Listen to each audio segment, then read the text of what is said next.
Angelika Natalia dari tingkat 1A Prodi S1 Keperawatan. Pada pagi hari ini saya akan mempresentasikan pemberian ASI eksklusif dalam upaya pencegahan stunting. Apa itu stunting?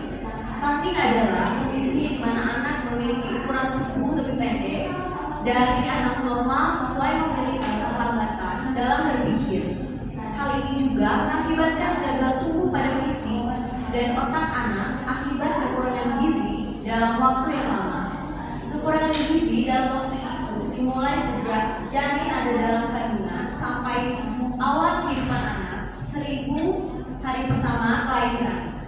Faktor lain terjadinya stunting adalah pola asuhan yang kurang baik, terutama pada pemberian makanan kepada anak apabila ibu tidak memberikan asupan gizi yang cukup dan baik. Terutama pemberian ASI ketika bayi lahir sampai 6 bulan dan akan mengakibatkan bayi kekurangan nutrisi. Selanjutnya kita masuk dalam faktor-faktor penyebab stunting. Yang pertama, tidak seimbangnya asupan makanan yang berkaitan dengan kandungan zat gizi dalam makanan. Yang kedua, masih terbatasnya kesehatan termasuk pelayanan kesehatan untuk ibu selama masa kehamilan. Yang ketiga, kurangnya pengetahuan ibu mengenai kesehatan dan gizi sebelumnya pada masa kehamilan. Apa itu pemberian ASI eksklusif? Balita yang tidak mendapatkan ASI dengan cukup berarti memiliki asupan gizi yang kurang baik sehingga berisiko mengalami kekurangan gizi yang dapat memberikan hanya ASI saja bagi bayi sejak lahir sampai usia 6 bulan. ASI merupakan ASI saja bagi bayi sejak lahir sampai usia 6 bulan. ASI merupakan sumber zat gizi yang ideal berkomposisi seimbang dan secara alami disesuaikan dengan kebutuhan masa pertumbuhan bayi. ASI adalah makanan bayi yang paling sempurna, baik kualitas dan kuantitasnya. Manfaat ASI eksklusif pada bayi yang pertama, ASI meningkatkan daya tahan tubuh bayi. ASI adalah cairan hidup yang mengandung zat kekebalan yang akan melindungi bayi dari berbagai penyakit, infeksi, bakteri, virus, parasit, dan jamur. Yang kedua, ASI sebagai nutrisi. ASI merupakan sumber gizi yang sangat ideal dengan komposisi yang seimbang dengan kebutuhan pertumbuhan bayi. Yang ketiga, ASI meningkatkan jalinan kasih sayang, kontak kulit. Ini akan berpengaruh terhadap perkembangan bayi. Selanjutnya kita masuk dalam manfaat ASI eksklusif bagi ibu dan keluarga. Yang pertama, pelepasan hormon oksitosin ketika menyusui meningkatkan perasaan tenang, nyaman, dan cinta untuk bayi. Yang kedua, ASI merupakan metode kontrasepsi yang alami. Yang ketiga, ibu menjadi cantik dan ceria. Cara paling mudah untuk menurunkan berat badan. Menyusui membakar ekstra sebanyak 200 sampai 250 kcal per hari. Selanjutnya kita masuk dalam hasil analisis. Pemberian ASI yang tidak eksklusif pada balita dapat mempengaruhi stunting pada balita usia 6 bulan sampai 59 bulan. Hal tersebut dibuktikan dengan beberapa kasus yang pernah terjadi. Contohnya, pada kasus hubungan pemberian ASI eksklusif dengan kejadian anak usia 6 bulan sampai 59 bulan. Selanjutnya kita masuk dalam contoh kasus.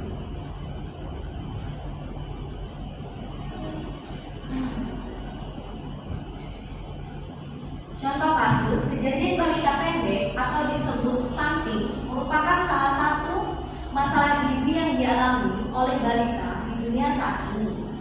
Pada tahun 2017, 22,2% atau sekitar 150,8 juta balita di dunia mengalami stunting.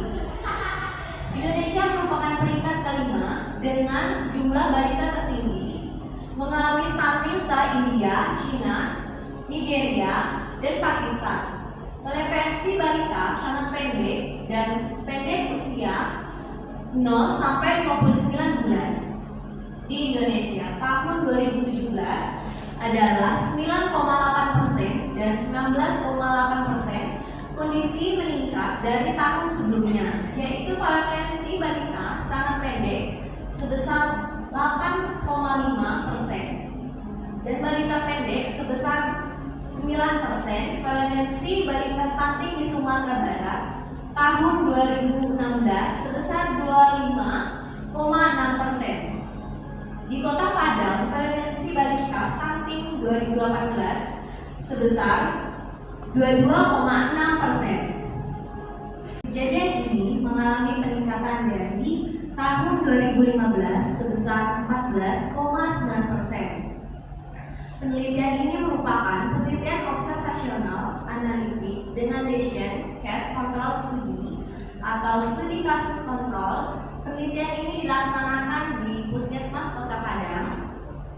Populasi dalam penelitian ini anak umur 6 sampai 59 bulan yang mengalami stunting. Sampel dalam penelitian ini sebanyak 44 kelompok eksekusi dan 4 kelompok tidak eksekusi. Hasil penelitian ini menunjukkan adanya hubungan yang bermakna antara eksekusi dengan kejadian stunting. OR 38,89 artinya kejadian stunting 38,89 kali berisiko pada anak yang tidak eksekusi. Daripada eksekusi, disarankan untuk penelitian selanjutnya untuk meneliti faktor lain seperti motivasi ibu. Selanjutnya kita masuk dalam kesimpulan analisis.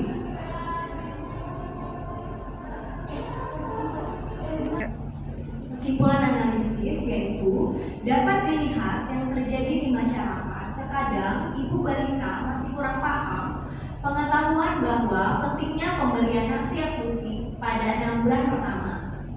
Banyak faktor yang menyebabkan ibu balita tidak memberikan eksekusi. Salah satunya dengan alasan air ASI ibu balita kurangnya sedikit dan tidak diberikan lagi. Itu berakibat pada balita tidak mendapatkan eksekusi. Pada 6 bulan pertama akan berisiko mengalami stunting lebih besar dibandingkan balita yang mendapatkan eksekusi. Selanjutnya saya akan menjawab pertanyaan yang ibu berikan kepada saya. Yang pertama, apa kendala yang Anda alami dalam melakukan analisis? Saya sedikit mengalami kendala pada saat saya melakukan analisis laporan milik saya. Keterlambatan saya terletak pada pemahaman konteks yang terbatas dan keterbatasan pengetahuan saya. Yang kedua, saya akan menjawab pertanyaan yang kedua, yaitu bagaimana analisis Anda dapat memberikan pengaruh bagi rekan sejawat Anda.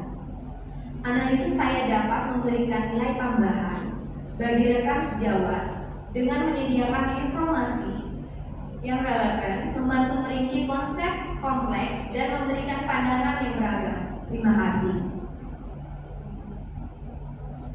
Sekian presentasi dari saya. Selamat pagi.